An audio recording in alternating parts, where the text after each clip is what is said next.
สบายดีก่อนอื่นเบิดเนาะก็รู้สึกภูมิใจที่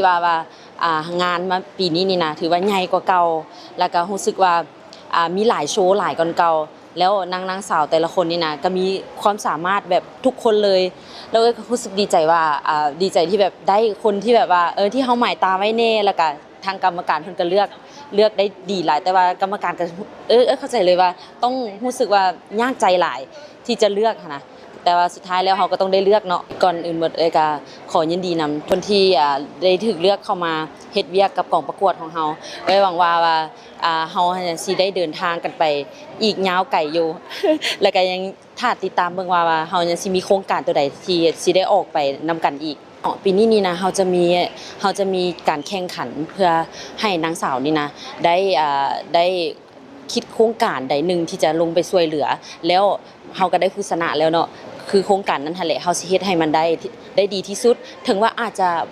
บ่ได้ดีเท่าที่น้องๆพรีเซนต์แต่ว่าเฮาก็สิพยายามช่วยได้ให้ได้เต็มที่เจ้าแน่นอนอยู่แล้วว่าบ่มีงานนี้ได้ถ้าว่าบ่มีสปอนเซอร์หลักๆเลยก็คือว่าสปอนเซอร์ใหญ่ๆต่างๆบ่ว่าจะเป็นสถานที่หรือว่าทีมงานอีหยังต่างๆเนาะก็อยากขอบใจทุกภาคส่วนสปอนเซอร์ทุกภาคส่วนบ่ว่าจะเป็นทีมงานเบื้องหน้าเบื้องหลังหยังต่างๆที่เฮ็ดให้งานนี้เกิดขึ้นได้เลยฝากให้ทุกคนเนาะติดตามนางสาวบดาเภาที่เพิ่นจะมีการลงพื้นที่ไปช่วยเหลือ